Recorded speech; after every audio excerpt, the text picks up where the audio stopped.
दोस्तों, अगर आप भी CUT 2027 की प्रिपरेशन कर रहे हैं और इस चीज़ को लेके परेशान हैं कि CUT में क्या क्या पढ़ना है, GAT को पढ़ना है या नहीं पढ़ना है और GAT की प्रिपरेशन किस तरह से की जाए, क्या मेरे कोर्स के अंदर GAT रिक्वायर्ड नहीं है तो क्या भी मुझे उसे पढ़ना पड़ेगा, और क्या GAT की प्रिपरेशन को अच्छे तरीके से किया जा सकता है, तो इस वीडियो में आपको सारी इन्फॉर्मेशन मिलने वाली है। क्या सिलेबस है, किस तरह से तैयारी करनी है और GAT किस किस को पढ़ना है और कैसे आपका फर्स्ट अटेम्प्ट के अंदर CUT के अंदर सिलेक्शन होने वाला है। नमस्कार दोस्तों, मेरा नाम है अमित शर्मा, आप लोगों का जनरल एप्टीट्यूड टेस्ट एजुकेटर और CUT मेंटोर आप लोगों का स्वागत करता हूं। देखो, सबसे पहले तो आपको ये समझना पड़ेगा कि CUT जो एग्जाम है वो एक एग्जाम आप लोगों को एलिजिबल बना देता है 250 प्लस यूनिवर्सिटीज के अंदर एडमिशन के लिए। जहां आप लोग बात करें top universities like DU, BHU, JNU, AMU, AU, Jamia, मतलब बहुत सारी यूनिवर्सिटीज़ है, चाहे वो स्टेट हो, प्राइवेट हो, डीम्ड हो, सेंट्रल यूनिवर्सिटीज़ हो, सबके अंदर आप लोग सिर्फ एक स्कोर कार्ड से ही वैलिड बन जाते हो। अब यहाँ पे समझने वाली बात है कि CUT जो है ये एग्जाम किस तरीके का होता है और क्या चीजें इसमें पूछी जाती हैं। देखो, CUT जो एग्जाम है बेटा, आप लोगों को पता है कि आप लोग बोर्ड्स के साथ में या फिर बोर्ड्स के बाद दे सकते हो। CUT एक एग्जाम है जिसके अंदर आप लोगों को 3 सेक्शन पूछे जाते हैं। पहले सेक्शन की अगर मैं बात करूं तो इसमें आप लोगों को लैंग्वेज का चुनाव करना होता है, हिंदी, इंग्लिश या फिर उसके अलावा रीजनल लैंग्वेजेस भी होती है। तो 13 लैंग्वेजेस का ऑप्शन आप लोगों को यहां पर मिल जाता है। उसके बाद बात करें सेक्शन 2 में, तो यहाँ पे आप लोगों को अपने डोमेन सब्जेक्ट्स को लेना होता है। यहाँ पे टोटल आपके पास में 23 डोमेन सब्जेक्ट्स का ऑप्शन है। आपके स्ट्रीम के जो भी सब्जेक्ट्स है आप उनको ले सकते हो। अगर आप जैसे साइंस से हो तो PCM, PCB ले सकते हो। तो यहाँ पे जो आपने 12th क्लास के अंदर पढ़े हैं वही डोमेन सब्जेक्ट्स आपको लेने होते हैं। लेकिन ध्यान रहे, आपका जो ये पेपर है CUT का, ये MCQ बेस्ड होता है, ऑब्जेक्टिव क्वेश्चंस पर होता है। और सेक्शन 3 में आता है आप लोगों का the game changer general aptitude test, यहाँ पे GAT। तो आप इसमें से किसी भी सब्जेक्ट का पेपर देते हैं तो आप लोगों को 50 क्वेश्चंस देखने को मिलते हैं MCQ टाइप, और 60 मिनट आपको उसको करने के लिए मिलते हैं। और 5 नंबर का एक क्वेश्चन होता है, तो 250 मार्क्स का आप लोगों का ये पूरा बन जाता है। और नेगेटिव मार्किंग भी यहाँ पर होती है -1 की।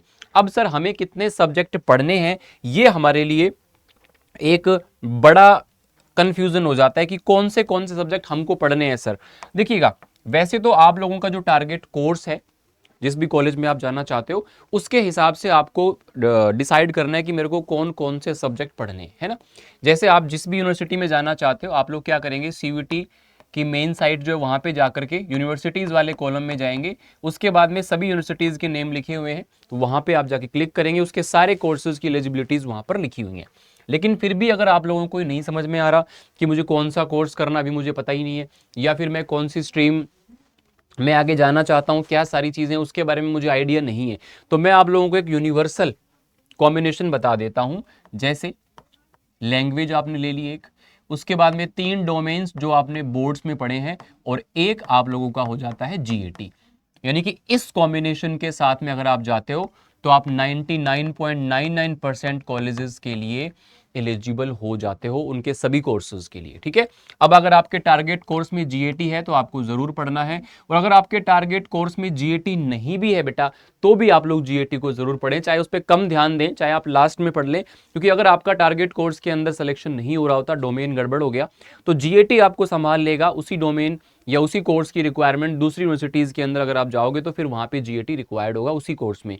और GAT के साथ में आप ऑफ स्ट्रीम के भी कई सारे कोर्सेज कर सकते हो, जो कि टॉप ROI वाले कोर्सेज होते हैं। तो ये आप समझ गए क्या क्या कॉम्बिनेशन आपको पढ़ना है। अब ये कह रहा है कि राइट टाइम क्या है स्टार्ट करने का। देखो, वैसे तो जब जागो तभी सवेरा होता है ना, लेकिन फिर भी आप ये मान के चलें कि लगभग 3 से 4 महीने में आप सिलेबस कंप्लीशन करेंगे, 2 महीने के आसपास में आप चैप्टर वाइज रिवीजन करेंगे, और उसके बाद में 2-3 महीने आपको लास्ट में मॉक टेस्ट एंड आप लोगों का कंप्लीट रिवीजन के लिए चाहिए होता है। तो लगभग अब से अगर आप स्टार्ट करते हो, अगर अगस्त से आप इसको स्टार्ट कर रहे होते हो, तो आप ये मान के चले कि अप्रैल तक जितना भी टाइम आपके पास में है, ये आपके पास में एक सूटेबल टाइम है, आप आराम से प्रिपरेशन कर सकते हो। अब how to manage with boards. अब अगर बोर्ड्स की बात करें बेटा, तो मैंने कहा आपको लैंग्वेज, डोमेन और GAT 3 चीजें होती हैं, जिसमें डोमेन आप जो बोर्ड्स में पढ़ रहे होते हो ऑलमोस्ट वही चीजें आप लोगों को यहाँ पढ़नी होती है। NCERT आप लोगों को डोमेन के अंदर एकदम लाइन टू लाइन पढ़नी, यहीं से आपके डोमेन्स का पेपर बनता है। बस ध्यान इस चीज का रखेंगे कि सीयूटी एक एमसीक्यू बेस्ड पेपर है, अलग अलग तरह के क्वेश्चन आते हैं। तो जब आप बोर्ड्स के लिए डोमेन पढ़ रहे होते हो तो उसी समय पे उसी चैप्टर के प्रीवियस ईयर क्वेश्चन आप सीयूटी के लगा लोगे तो आप लोगों को एक बेहतरीन तरीका यहाँ पे मिल जाएगा। अब इसके बाद में अगर बात कर ली जाए कि जो जीएटी है क्या वो सबके लिए मैंडेटरी है क्या, इस सवाल का जवाब ऑलरेडी मैं दे चुका हूं बेटा कि अगर आपके टारगेट कोर्स में जहां पे भी आप जाना चाहते हो वहां जीएटी है तो आपको पढ़ना है, और अगर वहां पे नहीं भी है तब भी आप सेफ साइड जीएटी पढ़ें, क्योंकि लास्ट में हमारे कुछ ऐसे सेशंस आते हैं सिर्फ उनको पढ़ के भी आप ठीक ठाक स्कोर जीएटी में कर लोगे। और जीएटी के अंदर मान लो कि 200 नंबर में बच्चा टॉपर होता है, तो इसलिए ये आप लोगों के लिए जितने बच्चे भी सीयूटी की प्रिपरेशन कर रहे हैं उन सभी को जीएटी जरूर ऑप्ट करना चाहिए, क्योंकि इसके सिर्फ फायदे हैं, नुकसान कोई नहीं है, एक भी नुकसान नहीं है, सिर्फ और सिर्फ फायदे ही आपको मिलने वाले हैं। अब कैसे प्रिपेयर किया जाए उसके बारे में हम बात करें उससे पहले मैं बता देता हूं कुछ ऐसे यूनिवर्सिटीज के अंदर कुछ ऐसे टॉप कोर्सेज हैं जहां पे जीएटी मैंडेटरी है, उसके बिना एडमिशन नहीं होगा। जैसे आप दिल्ली यूनिवर्सिटी में जाते हो कॉमर्स कोर्सेज में देखें तो बीबीए, बीएमएस, बीई या फिर आप बीकॉम प्रोग्राम करते हो। दिल्ली यूनिवर्सिटी में साइंस कोर्सेज में देखें तो आपको बीटेक करना है आईटी या एमआई में, ठीक है, बीएससी होम साइंस में करना है, वोकेशनल कोर्सेज करने हैं जितने भी, तो यहाँ पे आपको जीएटी पढ़ना पड़ेगा। और अगर हम आर्ट्स कोर्सेज की बात करें तो BA journalism, mass media communication, BA program, ये सभी टॉप रेटेड कोर्सेज हैं जहाँ पे आप लोगों को जीएटी पढ़ना ही पड़ेगा। बीएचयू में ऑलमोस्ट सभी कोर्सेज में, अगर आप साइंस के कोर्सेज को छोड़ दें तो बाकी ऑलमोस्ट सभी कोर्सेज के अंदर इसका एक टॉप रेटेड कोर्स है बीए एलएलबी, इसका एक टॉप रेटेड कोर्स है बीए एलएलबी, जिसके अंदर आप लोगों को जीएटी के थ्रू एडमिशन मिलता है। जेएनयू में ऑलमोस्ट सारे कोर्सेज के अंदर, क्योंकि यहाँ पे मेजरली लैंग्वेज पढ़ने के लिए बच्चे जाते हैं, तो जेएनयू के लिए फॉरेन लैंग्वेजेस वगैरह उसके लिए फेमस है, ठीक है। तो मैं आपको यहाँ पे बता दूं कि किस तरह से आपको प्रिपेयर करना है, किस तरह से चीजें करनी है। तो सबसे पहले अपने यहाँ पे समझते हैं कि जो सिलेबस है वो क्या है। जीएटी का सिलेबस है क्वांट, रीजनिंग और जीएस, कुल मिला के 50 क्वेश्चंस आपको मिलने वाले हैं। और इसके अंदर से जो मेजर पोर्शन है आपका क्वांट और रीजनिंग, यानी कि 35 से 40 सवाल आपको क्वांट और रीजनिंग से देखने को मिलते हैं, और यही पोर्शन बच्चे तैयार करके जाते हैं।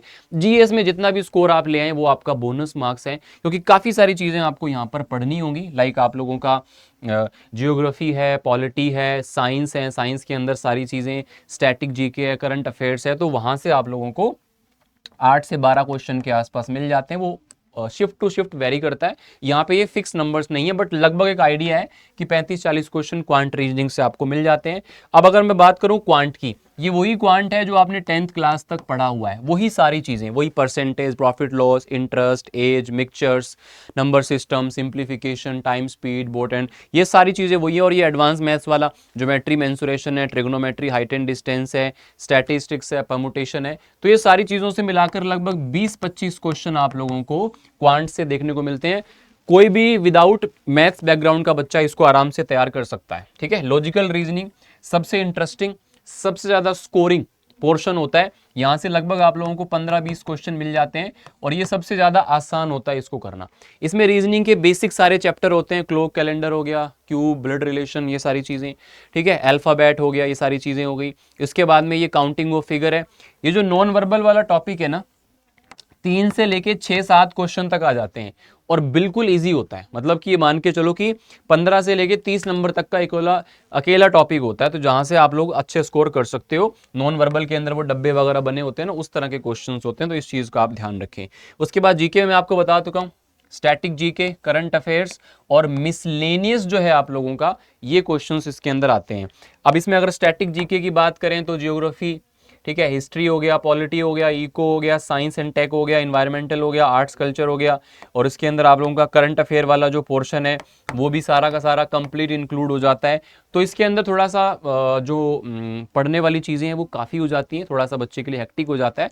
तो मेजरली क्वांट और रीजनिंग पे फोकस करके भी आप 35-40 में से सारा अच्छा स्कोर कर लेते हो, प्लस जीएस में आप जितना भी कर पाते हो तो वो आप लोगों का और ऊपर आपको लेके जाता है, क्योंकि 40 क्वेश्चन का मतलब है कि आपका 200 नंबर है, और 203 नंबर, 210 नंबर, 215 नंबर के आसपास टॉपर के नंबर इतने होते हैं, ठीक है। तो आप लोगों को कैसे प्रिपेयर करना है ये मैं आपको बता देता हूं। अब आप कोशिश ये करें बेटा कि बोर्ड्स एग्जाम से पहले एटलीस्ट आपको एक बार अच्छे से सिलेबस पूरा करना है।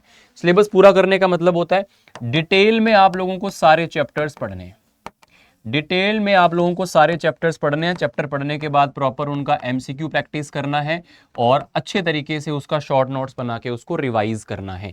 उसके बाद में आप लोगों को चैप्टर वाइज जो चीजें आपने पढ़ी है ना, सभी चैप्टर्स को chapter wise previous year questions लगाने हैं, ताकि जो चीजें आपने 4 महीने में पढ़ी हैं 1.5-2 महीने में आप उस पूरी चीज को रिवाइज कर पाएं, और इसमें आपके बोर्ड एग्जाम आ जाएंगे। और बोर्ड एग्जाम के बाद में फाइनली जो अपना वॉर वाला मोड एक्टिवेट हो जाता है, उसके लिए आप क्या करेंगे बेटा, आप लोग सिर्फ मॉक टेस्ट पे फोकस करेंगे। एग्जाम वाले मॉक टेस्ट आपको यहां पर मिल जाते हैं, ठीक है। और इसके अलावा बीच बीच में आप सेक्शनल मॉक टेस्ट या फिर कुछ चैप्टर्स के जो टेस्ट हैं वो आप लोग देते रहेंगे, तो उससे आप लोगों को काफी ज्यादा इंप्रूवमेंट मिलेगा, ठीक है ना। क्योंकि सीयूईटी के बाद में तो आप ये मान लो कि यार बस पूरी जान लगा देनी है, क्योंकि उस टाइम पे सबसे ज्यादा पढ़ने का माहौल बनता है, क्योंकि बोर्ड वाले सारे बच्चे फ्री हो जाते हैं, फिर सिर्फ और सिर्फ सीयूटी के बारे में ही आपको सोचना होता है।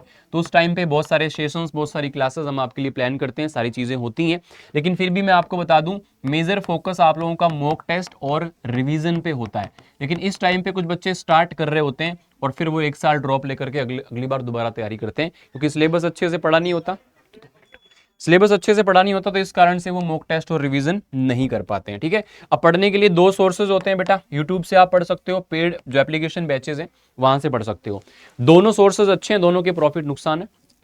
यूट्यूब पे आप पढ़ते हो तो आपको कहीं ना कहीं कंटेंट को ढूंढने में मुश्किल होती है, एक चैप्टर के कितने पार्ट्स हैं, क्या डिटेल में सारी चीज़ें हैं या नहीं है, फिर चैप्टर पढ़ने के बाद उसके प्रैक्टिस क्वेश्चन कहाँ से करें, या उसमें कोई डाउट आ जाता है तो कहाँ से पूछें, ये सारी प्रॉब्लम्स यूट्यूब के सेशंस में आपको देखने को मिलती हैं। जबकि पेड बैचेस के अंदर आप लोगों को स्ट्रक्चर्ड तरीके से सारी प्रिपरेशन मिलती है, कम एफर्ट लगा के ज़्यादा कंटेंट आपको मिलता है, और प्रॉपरली आप टीचर से बात कर पाते हो, अपने डाउट पूछ पाते हो, और कम टाइम के अंदर आप लोग ज़्यादा चीज़ों को सीख पाते हो। तो मैक्सिमम बच्चे जो सिलेक्ट होते हैं वो एप्लीकेशन बैचेस को प्रेफर करते हैं। थोड़ा सा यहाँ पर जो है एक प्रॉपरली आपका जो परफॉर्मेंस है वो ट्रैक करके आपको अच्छे तरीके से पढ़ाया जा सकता है। और इस टाइम पे अगर आप हमारे न्यू बैच के साथ जुड़ना चाहते हैं तो अल्टीमेट 2.0 के नाम से बैच है, और जो ड्रॉपर्स बच्चे हैं वो अचीवर 3.0, ये सीयूटी 2027 के लिए सबसे नए 2 बैच है, आप इनको ज्वाइन कर सकते हो, या फिर आपके पास महापैक का ऑप्शन होता है, उसको भी आप ले सकते हो।